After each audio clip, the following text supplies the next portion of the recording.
ओम श्री विष्णवे नमः। अश्विन मास के शुक्ल पक्ष की एकादशी को पापाकुंसा एकादशी के नाम से जाना जाता है। इस दिन उपवास रखने से भक्तों को उत्तम स्वास्थ्य, धन और सभी सांसारिक सुखों की प्राप्ति होती है। यह माना जाता है कि पापाकुंसा एकादशी व्रत का पालन किए बिना किसी भी मनुष्य को उसके पापों से कभी मुक्ति नहीं मिल पाती और उनके बुरे पाप जीवन भर, यहाँ तक कि पिछले अगले जन्मों में भी उनका पीछा करते ही रहते हैं। इसलिए हर भक्त को चाहिए कि अश्विन मास के शुक्ल पक्ष में आने वाली एकादशी का उपवास अवश्य रखें। इस दिन किए गए उपवास का फल 100 सूर्य यज्ञ और 1000 अश्वमेघ यज्ञ करने के बराबर होता है। प्रिय भक्तजनों, अब आपको सुनाते हैं पापाकुंसा एकादशी की पौराणिक कथा, जो कि इस व्रत के महत्व और फल को विस्तार पूर्वक बताती है। एकादशी के दिन भगवान श्री लक्ष्मी नारायण जी की पूजा करने के साथ ही तुलसी माता की पूजा करके तुलसी माता की कथा का श्रवण भी सबको करना चाहिए। तो आज सबसे पहले सुनिए तुलसी माता की कथा और उसके बाद आप सुनेंगे पापाकुंसा एकादशी व्रत की कथा। एक बार एक गांव में एक बुजुर्ग महिला रहा करती थी। वे बहुत ही पूजा पाठ किया करती थी। वह रोज तुलसी माँ की पूजा करती थी। वह बुजुर्ग महिला रोज तुलसी माता से कहती कि हे तुलसी माँ, तुम मुझे बहू दो, पीताम्बर की धोती दो, मीठा मीठा ग्रास दो, बैकुंठ में वास दो, चटक की चाल दो, पटक की मौत दो, चंदन का काट दो, रानी सा काज दो, दाल भात का भोजन दो, 11 की मौत दो और कृष्ण जी का कंधा दो। वे बुजुर्ग महिला हर महीने में तुलसी माता की रोज पूजा करती और उनके विरले को रोज सींचती। तुलसी माता बुजुर्ग महिला की बात सुनकर धीरे धीरे सूखने लगी। तभी भगवान श्री कृष्ण जी ने देखा कि तुलसी माता सूख रही हैं और तभी एक दिन भगवान श्री कृष्ण तुलसी माता जी के पास प्रकट हुए और भगवान श्री कृष्ण जी ने तुलसी माता से पूछा कि तुम क्यों सूख रही हो? सभी महिलाएं तुम्हारी पूजा करती हैं और तुमको रोज सींचती हैं, लेकिन फिर भी तुम सूखती जा रही हो, इसका कारण क्या है? जिसके बाद तुलसी माता ने भगवान श्री कृष्ण जी से कहा कि हे प्रभु, एक बुजुर्ग महिला मेरे पास रोज आती है और रोज एक ही बात बोलती है। कहती है कि हे तुलसी माता सबकी दाता, मैं तेरा बिरला सींचती हूँ, तुम मुझे बहू दे, पीताम्बर की धोती दे, मीठा मीठा ग्रास दे, बैकुंठ में वास दे, चटक की चाल दे, पटक की मौत दे, चंदन का काट दे, रानी सा रास दे, दाल भात का भोजन दे, 11 की मौत दे और कृष्ण जी का कंधा दे। मैं उस बुजुर्ग महिला की सारी मनोकामनाएं पूरी कर सकती हूँ, लेकिन उसकी एक मनोकामना पूरी नहीं कर सकती। मैं कृष्ण जी का कंधा कहाँ से दूंगी? भगवान श्री कृष्ण जी तुलसी माता की बात सुनकर जोर जोर से हंसने लगे और फिर भगवान श्री कृष्ण जी ने तुलसी माता जी से कहा कि तुम चिंता मत करो, जब एक बुजुर्ग महिला की मृत्यु होगी तब मौके पर मैं उसको कंधा दे दूंगा। अब सुबह जब वह पूजा करने आए तब कह देना कि सब कुछ तुम्हें मिल जाएगा। कुछ दिनों बाद वह वृद्ध महिला ठोकर खाकर रास्ते में गिरकर मर गई। पूरे गांव के सभी लोग आए और उस महिला को सभी लोग धर्मात्मा मानते थे। उसको तुलसी जी की डोकरी कहते थे। उसके परिवार में कोई भी नहीं था, इसलिए गांव वाले ने ही उसके अंतिम संस्कार करने की योजना बनाई और उसे नहलाकर जब बैकुंठी पर बिठाने के लिए उसे उठाने लगे तो उसका मृत शरीर इतना भारी हो गया था कि उसे कोई उठा ही नहीं पाया। यह सब देखकर वहां के सभी लोग तरह तरह की बातें करने लगे और कहने लगे कि यह इतना पूजा पाठ करती थी, हर समय माला फेरती थी, इसलिए यह इतनी भारी हो गई है। वे पूरे गांव में चर्चा होने लगी कि डोकरी माई कोई भक्ति नहीं करती थी, यह छल कपट करती थी। हम जिसे धर्मात्मा समझते थे वह पापी है, जो कि किसी से भी नहीं उठ पा रही है। यह इसके कर्मों की सजा है।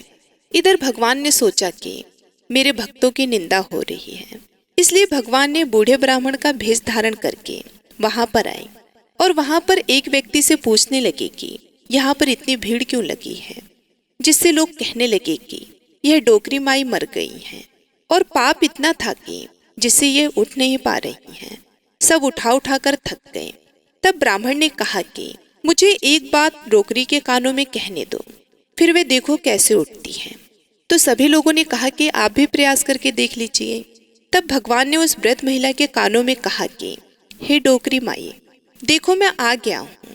और जो डोकरी पूजा करते समय शब्द कहती थी वह शब्द उसके कानों में कहने लगे, तू बिड़ला सींच, तेरा मैं करूँ निस्तारा, मेरा डोकरी माई बहू ले, बेटी ले पोता ले, लड्डू ले पीताम्बर की धोती ले, गहना ले घी का घड़ा ले, मीठा मीठा खीर और पूड़ी ले, दाल भात का भोजन ले, धन दौलत ले बेटा पोता को ले, काम ले तुलसी को पताका ले, मुंह में गंगा जल ले, 11 के दिन ले, चंदन को दाग ले, श्री कृष्ण जी का कंधा ले। इतना सुनते ही डोकरी हल्की हो गई। भगवान ने बोला आओ और उसको उठाओ। भगवान ने हाथ लगाया और डोकरी उठ गई। सबको बड़ा ही आश्चर्य हुआ। उसे खूब धूमधाम से ले जाया गया। भगवान उसे अपने कंधे पर ले गए। पूरे गांव में इसकी चर्चा होने लगी, जिससे उसको मुक्ति मिल गई और वह बैकुंठ में चली गई। सभी लोग देखते रहे। सभी लोगों ने देखा कि शमशान घाट तक तो ब्राह्मण साथ ही आया था, लेकिन अब वह दिखाई नहीं दे रहा। इससे लोगों को समझ में आ गया कि वो कोई और नहीं, स्वयं भगवान बूढ़े ब्राह्मण के रूप में आए थे। बोलिए श्री राधा कृष्ण भगवान की जय। बोलिए श्री तुलसी सालिग्राम जी की जय। एक समय धर्मराज युधिष्ठिर ने भगवान श्री कृष्ण से पूछा कि हे मधुसूदन, आपने मुझे अश्विन मास के कृष्ण पक्ष की एकादशी का महात्म्य बताया। अब कृपया करके यह बताइए कि अश्विन के शुक्ल पक्ष में किस नाम की एकादशी होती है। तब भगवान श्री कृष्ण इस प्रकार बोले कि राजन, अश्विन के शुक्ल पक्ष में जो एकादशी होती है वह पापकुंसा के नाम से विख्यात है। वे सब पापों को हरने वाली और उत्तम है। उस दिन संपूर्ण मनोरथ की प्राप्ति के लिए मनुष्यों को स्वर्ग और मोक्ष प्रदान करने वाले पद्मनाभ शंख मुझ वासुदेव का पूजन करना चाहिए। जितेंद्रिय मुनि चिरकाल तक कठोर तपस्या कर जिस फल को प्राप्त करता है वे उस दिन भगवान गरुड़ ध्वज को प्रणाम करने से ही मिल जाता है। पृथ्वी पर जितने भी तीर्थ और पवित्र देवालय हैं, उन सब के दर्शन का फल भगवान विष्णु के नाम यानी कि कीर्तन मात्र से ही मनुष्य प्राप्त कर लेता है। जो सारंग धनुष धारण करने वाले सर्वव्यापक भगवान जनार्दन की शरण में जाते हैं, उन्हें कभी यमलोक की यातनाएं नहीं भोगनी पड़ती। अगर अन्य कार्य के प्रसंग से भी मनुष्य एकमात्र एकादशी को उपवास कर ले तो उसे कभी भी यम यातनाएं प्राप्त नहीं होती। जो पुरुष विष्णु भक्त होकर भगवान शिव की निंदा करता है और भगवान विष्णु के लोक में वह स्थान नहीं पाता, उसे निश्चय ही नरक में गिरना पड़ता है। इसी प्रकार अगर कोई सौ या पशुपत होकर भगवान विष्णु की निंदा करता है तो वे घोर नरक में डालकर तब तक पकाया जाता है जब तक 14 इंद्रियों की आयु पूरी नहीं हो जाती। यह एकादशी स्वर्ग और मोक्ष प्रदान करने वाली, शरीर को निरोगी बनाने वाली तथा सुंदर स्त्री, धन और मित्र देने वाली है। हे धर्मराज, एकादशी को दिन में उपवास और रात्रि में जागरण करने से अनायास ही विष्णु धाम की प्राप्ति हो जाती है। वे पुरुष मातृ पक्ष की 10, पिता पक्ष की 10 तथा पत्नी के पक्ष की भी 10 पीढ़ियों का उद्धार कर देता है। एकादशी व्रत रखने वाले मनुष्य दिव्य रूप धारी, चतुर्भुज गरुड़ की ध्वजा से युक्त, हार से सुशोभित और पीताम्बर धारी होकर भगवान विष्णु के धाम को जाते हैं। अश्विन के शुक्ल पक्ष में पाप कुंसा एकादशी का व्रत धारण करने मात्र से ही मनुष्य सब पंथ से मुक्त होकर अंत में श्री हरि के लोक में जाता है। जो पुरुष सुवर्ण, तिल, भूमि, गौ, अन्न, जल, जूते और छाते का दान करता है वे कभी यमराज को नहीं देखता है। हे धर्मराज युधिष्ठिर, दरिद्र पुरुष को भी चाहिए कि वह यथाशक्ति स्नान, दान आदि क्रिया करके अपने प्रत्येक दिन को सफल बनाए। जो होम, स्नान, जप, ध्यान और यज्ञ आदि पुण्य कर्म करने वाले हैं, उन्हें भयंकर यम यातना कभी नहीं देखनी पड़ती। इस लोक में जो भी मनुष्य दीर्घायु, धनवान, कुलीन और निरोगी देखे जाते हैं वे पहले के पुण्य हैं। पुण्यकर्ता पुरुष ऐसे ही देखे जाते हैं। इस विषय में और अधिक कहने से क्या लाभ। हे युधिष्ठिर, मनुष्य पाप से दुर्गति में पड़ते हैं और धर्म से स्वर्ग में जाते हैं। अतः हे राजन, तुमने मुझसे जो कुछ पूछा था उसके अनुसार पाप कुंसा एकादशी का महत्व मैंने वर्णन कर दिया। अभी आपने भगवान श्री कृष्ण के द्वारा बताए गए पाप कुंसा एकादशी का महात्म्य सुना। अब आप सुनिए एकादशी की कथा। पौराणिक कथा के अनुसार प्राचीन समय में विंध्य पर्वत पर क्रोधन नामक एक बहेलिया रहता था। वह बड़ा कोर था। उसका सारा जीवन हिंसा, लूटपाट, मद्यपान और गलत संगति पाप कर्मों में बीता। जब उसका अंतिम समय आया तब यमराज के दूत बहेलियों को लेने आए और यमदूत ने बहेलियों से कहा कि कल तुम्हारे जीवन का अंतिम दिन है, हम तुम्हें कल लेने आएंगे। यह बात सुनकर बहेलिया बहुत भयभीत हो गया और महर्षि अंगिरा के आश्रम में पहुंचा और महर्षि अंगिरा के चरणों पर गिरकर प्रार्थना करने लगा। हे ऋषिवर, मैंने जीवन भर पाप कर्म ही किए हैं। कृपया कर मुझे कोई ऐसा उपाय बताएं जिससे मेरे सारे पाप मिट जाएं और मोक्ष की प्राप्ति हो जाए। उसके निवेदन करने पर महर्षि अंगीरा ने बहेलियों को अश्विन शुक्ल की पापकुंसा एकादशी का विधि पूर्वक व्रत करने को कहा। तब महर्षि अंगीरा के कहे अनुसार उस बहेलिये ने पापकुंसा एकादशी का व्रत आने पर एकादशी का व्रत रखा। अश्विन मास के शुक्ल पक्ष की एकादशी के दिन ही पापकुंसा एकादशी का व्रत रखा जाता है। बहेलिये ने विधि विधान से इस दिन भगवान विष्णु का पूजन किया और निराहार रहकर व्रत रखा। रात्रि भर जागरण किया और अगले दिन द्वादशी तिथि को शुभ मुहूर्त में व्रत का पालना किया।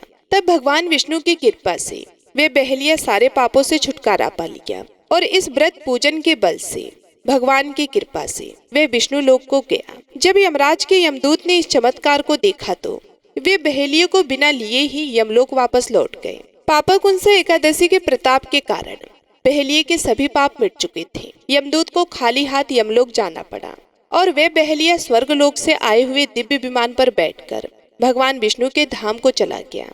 एकादशी के दिन भगवान विष्णु के साथ साथ 11 माता की भी पूजा करनी चाहिए, क्योंकि एकादशी का नाम 11 माता के नाम से ही पड़ा है और एकादशी को 11 व्रत के नाम से भी जानते हैं।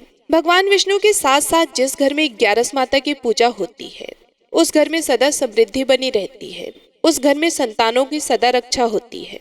एकादशी का व्रत रखने से और भगवान विष्णु का पूजन करने से जहाँ सारे पापों का नाश होता है और अंत में मोक्ष की प्राप्ति होती है, वहीं दूसरी ओर 11 माता की पूजा करके 11 माता की व्रत कथा जो भी भक्त सच्चे मन से सुनता है या फिर पढ़ता है, उनके आने वाले हर प्रकार के संकटों से रक्षा होती है। 11 माता स्वयं उनकी रक्षा करती है।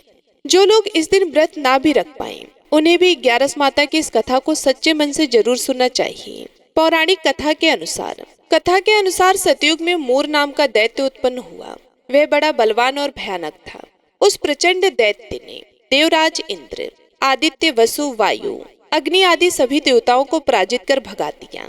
तब देवराज इंद्र सहित सभी देवताओं ने भयभीत होकर भगवान शिव से सारा वृतांत कहा और देवतागण कहने लगे कि हे कैलाशपति, मूर दैत्य से भयभीत होकर हम सभी देवतागण मृत्युलोक में फिर रहे हैं। हे महादेव, हम सभी पर बड़ा भारी संकट आन पड़ा है, कृपया हमारी रक्षा कीजिए। देवतागणों की बात सुनकर तब भगवान शिव इस प्रकार बोले, हे देवताओं, तीनों लोकों के स्वामी, भक्तों के दुखों का नाश करने वाले भगवान विष्णु की शरण में जाओ, वे ही तुम्हारे दुखों को दूर कर सकते हैं। महादेव के ऐसे वचन सुनकर सभी देवता क्षीर सागर में पहुँचे। वहाँ भगवान को शयन करते देख हाथ जोड़कर उनकी स्तुति करने लगे। स्तुति करते हुए देवतागण इस प्रकार कहने लगे कि हे देवताओं द्वारा स्तुति करने योग्य परम प्रिय प्रभु, आपको बारंबार नमस्कार है। देवताओं की रक्षा करने वाले मधुसूदन, आपको हमारा नमस्कार है। कृपया आप हमारी रक्षा करें। दैत्यों से भयभीत होकर हम सब इस समय आपकी शरण में हैं। देवराज इंद्र सहित देवताओं के ऐसे वचन सुनकर भगवान विष्णु कहने लगे कि हे इंद्र, ऐसा मायावी दैत्य कौन है जिसने सभी देवताओं को जीत लिया है? उसका नाम क्या है? उसमें कितना बल है और वे किसके आश्रम में है? उसका स्थान कहाँ है? यह सब मुझसे बताओ। भगवान के ऐसे वचन सुनकर देवराज इंद्र कहने लगे कि हे प्रभु, प्राचीन समय में नाड़ीजंग नाम का एक राक्षस था। उसके महापराक्रमी और लोक विख्यात मूर नामक एक पुत्र हुआ। उसके चंद्रावती नाम की नगरी है। उसी ने सब देवता गणों को निकालकर इस समय वहां अपना अधिपत्य जमा लिया है। उसने इंद्र, अग्नि, वरुण, यम, वायु आदि सभी देवताओं को उनके अधिकार से वंचित कर दिया है। हे प्रभु, उस दैत्य का अत्याचार तो इतना अधिक बढ़ चुका है कि वे स्वयं ही सूर्य बनकर प्रकाश करता है, स्वयं ही मेघ बन बैठा है और सबसे अजय हो गया है। हे असुर निकंदन, उस दुष्ट को मारकर हम देवता गणों को अजय बनाइए। ऐसा वचन सुनकर भगवान ने कहा कि हे देवताओं, परेशान ना हो, मैं शीघ्र ही उसका संहार करूंगा। तुम सब इस समय चंद्रावती नगरी में जाओ। इस प्रकार कहकर भगवान विष्णु सहित सभी देवताओं ने चंद्रावती नगरी की ओर प्रस्थान किया। उस समय मूर सेना सहित युद्ध भूमि में गरज रहा था। उसकी भयानक गर्जना सुनकर सभी देवतागण भय के मारे चारों दिशाओं में भागने लगे। जब स्वयं भगवान विष्णु रणभूमि में आए तो दैत्य उन पर भी अस्त्र शस्त्र आयुध लेकर दौड़े। भगवान ने तब उन्हें सर्प के समान अपने बाड़ों से भीन डाला।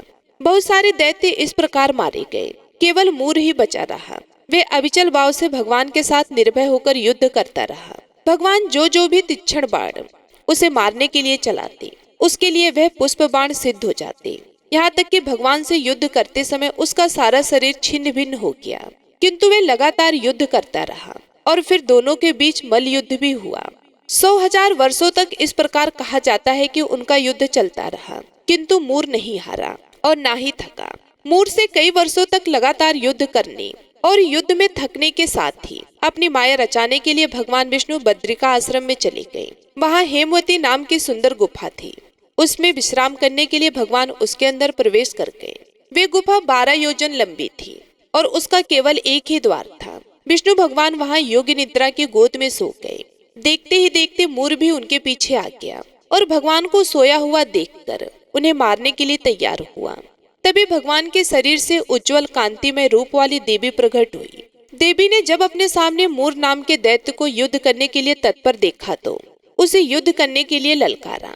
तब देवी ने मूर दैत्य से युद्ध किया और उसे तत्काल मौत के घाट उतार दिया। उधर जब भगवान विष्णु योग निद्रा की गोद से उठे तो उन्हें सारी बातें ज्ञात हुई।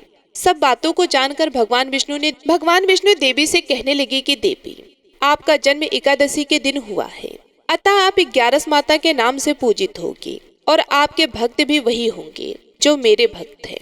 11 के दिन अर्थात एकादशी के दिन जो भी भक्त सच्चे मन से मेरी पूजा करने के साथ साथ तुम्हारी भी पूजा करेगा, उसके घर में कभी भी अकाल मृत्यु नहीं होगी और हर आने वाले संकट में भी परिवारजनों की रक्षा हो सकेगी। ऐसा कहकर भगवान विष्णु अंतर्ध्यान हो गए।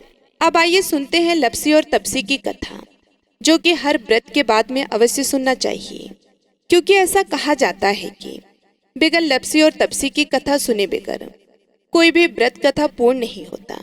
तो आइए बड़ी ही श्रद्धा से लप्सी और तपसी की कथा को सुनते हैं। एक लप्सी था, एक तपसी था। तपसी हमेशा भगवान की तपस्या करता था, लेकिन उसे चोरी करने की आदत थी। लप्सी हमेशा 1.25 सेर की लप्सी बनाता और पहले भगवान को भोग लगाता, उसके बाद में स्वयं भोजन करता। दोनों भाइयों का यही नियम था। तो एक दिन किसी बात को लेकर दोनों में कहासुनी हो गई। तो तपसी बोला कि मैं रोजाना भगवान की तपस्या करता हूँ, इसलिए मैं बड़ा हूँ।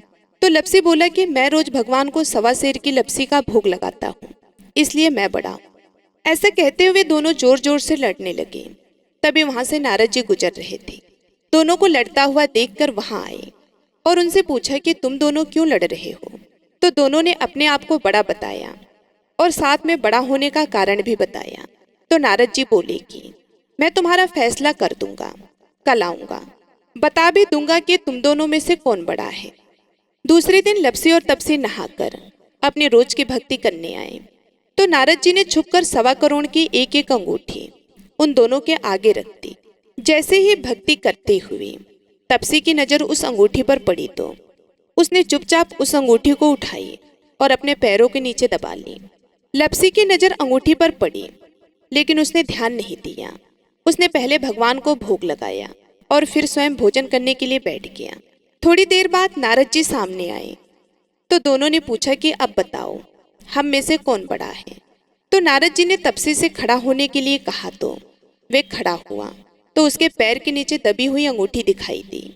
तो नारद जी ने तपसी से कहा कि तपस्या तो तुम रोज करते हो, लेकिन इतनी तपस्या करने के बाद भी तुम्हारी चोरी करने की आदत नहीं गई। ये अंगूठी मैंने ही तुम दोनों के आगे रखी थी। मैं ये देखना चाहता था कि तुम दोनों में से किसके मन में लालच है। तो तुझे तो अंगूठी दिखाई पड़ते ही झट से अपने पैरों के नीचे दबा ली। लेकिन लप्सी का ध्यान अंगूठी पर जाने के बाद भी लप्सी ने अंगूठी को नहीं उठाया और ना ही ध्यान दिया। उसने सिर्फ अपने भगवान जी में ध्यान रखा, उन्हें भोग लगाया और बाद में स्वयं भोजन करने लगा। इसलिए लप्सी बड़ा है और तुम्हें तुम्हारी तपस्या का कोई भी फल मिलने वाला नहीं है। जितनी चाहे मर्जी तुम तपस्या कर लो, तुम्हें इसका कोई भी फल नहीं मिलेगा। तो तपसी को यह सुनकर बहुत ही दुख हुआ और वे शर्मिंदा होकर नारद जी से माफी मांगने लगा और कहने लगा, आज तक की मेरी गलती माफ करो और मुझे बताओ कि मेरी तपस्या का फल कैसे मिलेगा। आज के बाद कभी भी मैं चोरी नहीं करूंगा। तो नारद जी ने कहा कि यदि कोई गाय और कुत्ते को रोटी नहीं बनाएगा तो उसका फल तुझे मिलेगा। यदि कोई आदमी ब्राह्मण को भोजन करवा कर उसे दक्षिणा नहीं देगा तो उसका फल भी तुझे ही मिलेगा। अगर किसी को सूत वाली साड़ी अगर हम देते हैं, उसके ऊपर अगर भेंट स्वरूप कुछ रुपए नहीं देंगे तो उसका फल भी तुझे ही मिलेगा। अगर कोई व्यक्ति दिए से दिया जलाएगा तो उसका फल भी तुझे ही मिलेगा। अगर कोई औरत आंगन लीप कर चौका नहीं लीपेगी तो उसका फल भी तुझे ही मिलेगा। यदि कोई व्रत कथा में सारी कहानी सुन ले लेकिन तुम्हारी कहानी ना सुने तो उसका फल भी तुझे ही मिलेगा। उस दिन से हर व्रत कथा और कहानी के साथ लपसी और तपसी की कहानी कही और सुनी जाती है। उम्मीद है आज की ये वीडियो आपको पसंद आई होगी। अच्छी लगी हो तो वीडियो को लाइक जरूर कीजिएगा।